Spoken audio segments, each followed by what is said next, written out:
When she was a teenager, Katie Stubblefield attempted suicide, but she survived shooting herself in the face. And now at 22, she's the youngest person to receive a face transplant. This is her remarkable story. Hello, wonderful people. I'm Scott Leffler for WonderBot. And here is 22-year-old attempted suicide survivor is youngest person to receive face transplant. Before we begin, make sure to smash that like button, subscribe to our channel, and click the notification bell for more amazing videos.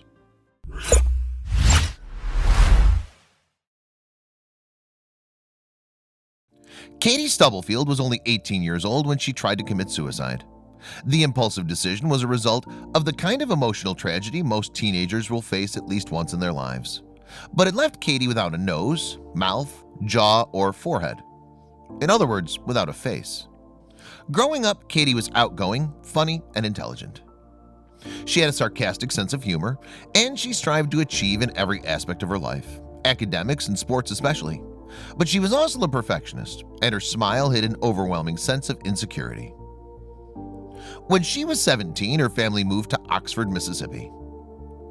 The family had already moved once before. It was a year prior from Lakeland, Florida to Owensboro, Kentucky. In Oxford, Katie's parents, Alicia and Rob, both took teaching positions at a small Christian school that she attended. Katie soon met a boy. She fell for him, and she fell hard. Before long, the two were talking about marriage. Katie's parents assumed that because of the family's two moves over such a short span of time, Katie was seeking out stability and consistency. During her senior year, Katie's world fell apart. She'd been suffering from gastrointestinal issues already and had had both her appendix and gallbladder removed. In March of her senior year, Katie's parents were let go from the school, and by the end of the month, she discovered her boyfriend had been cheating on her. On March 25, 2014, Katie shot herself with her brother's hunting rifle. Her mother thought the sound was just a door being slammed shut. When she went to investigate, Katie's older brother Robert, who'd found Katie on the floor, pulled her from the room in order to spare her. Katie was rushed to a hospital in Oxford, Mississippi. Shortly thereafter, she was transferred to a facility in Memphis, Tennessee, where doctors were able to save her life against all odds. She'd lost the majority of her face, her forehead, her nose, and most of her mouth. Her eyes were severely damaged. Eventually, she wound up at Cleveland Clinic. With the skin grafts used to close the open wound on Katie's face failing, the need to find a more permanent solution led her family to Cleveland Clinic, a world leader in intracranial trauma. The doctors there were the first to bring up the idea of a face transplant. For the next 2 years, Katie underwent a series of procedures to prepare her for the transplant.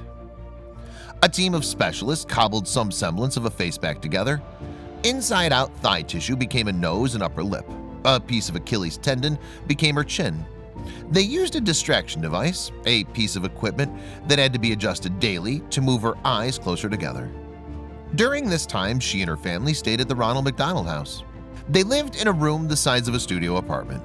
Even though Katie was on Medicaid, the family relied heavily on financial help from friends and online fundraisers. Her father picked up odd jobs to help pay the daily bills. Katie was declared stable enough to undergo the face transplant procedure. But it wasn't just about her physical stability. Because her trauma was the result of a suicide attempt, doctors needed to be sure she'd be mentally capable of handling the procedure. She was, and she went on the transplant list in March of 2016. Katie remained on the transplant list for over a year. During that time, she came close to finding a donor, but certain risks prevented being able to move forward, even with near-perfect matches.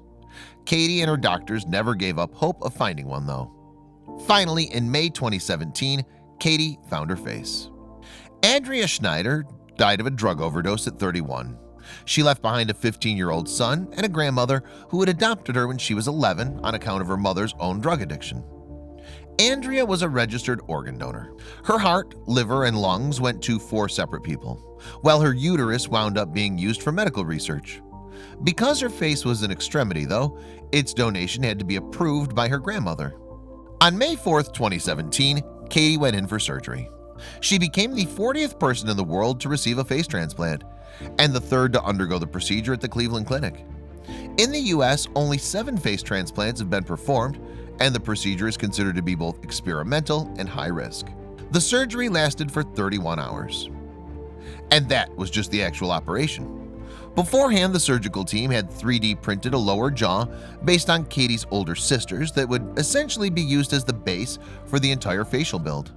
And it involved 11 surgeons and 15 separate medical specialties: plastic surgeon, neurology, endocrinology, nursing, transplant surgery, anesthesia, dentistry, ophthalmology, infectious disease, pharmacy, psychiatry, nutrition, internal medicine, physical medicine and rehab, and vascular medicine. Needless to say, it wasn't an easy task. There were problems with the face itself. Andrea had a wider bone structure than Katie, whose face was longer, and Katie's parents had to make the decision of whether the transplant should only be partial or complete. They ultimately felt Katie would have wanted the entire transplant. So the surgical team got to work. The extent of the transplant included replacing Katie's scalp, nose, upper cheeks, most of her jaw, forehead, eyelids and sockets, muscles, skin, and most of her facial nerves. They connected the blood vessels of Andrea's face to Katie's, which wasn't an easy task. Ultimately, the surgery itself was twofold. The goal was to give Katie a functional life. The new face would allow her to breathe better, talk, and eat. But beyond that, there was a psychological aspect to the procedure as well. Katie's new face would allow her to begin to readjust back into society. Without strangers staring at her as she walked down the street, without the silent questions regarding her injuries, with the chance to rebuild her self-confidence, as well as the chance to lead a normal life. The road to recovery isn't easy. Katie's going to be on a cocktail of powerful drugs for the rest of her life, and with the cost of surgery and care at around $70,000, financing such recovery is a daunting task in and of itself. But Katie's done better than the doctors expected. Only 11 months after the surgery, Katie's regained a good portion of facial movement, including her ability to smile. According to her primary surgeon, Dr. Brian Gassman, that kind of progress had taken nearly 2 years with other transplant patients. Now that the main surgery is over, Katie's new face will go through some minor tweaking. She's lucky to have made it as far as she has without rejecting any of the tissue. So now doctors want to focus on improving her eyes, specifically her vision and the position of her eye sockets. There are also plans to slim her face and reduce her scarring. And Katie has goals of her own. Aside from learning Braille to help with her reading, Katie plans to go back to school and pursue a path in suicide prevention.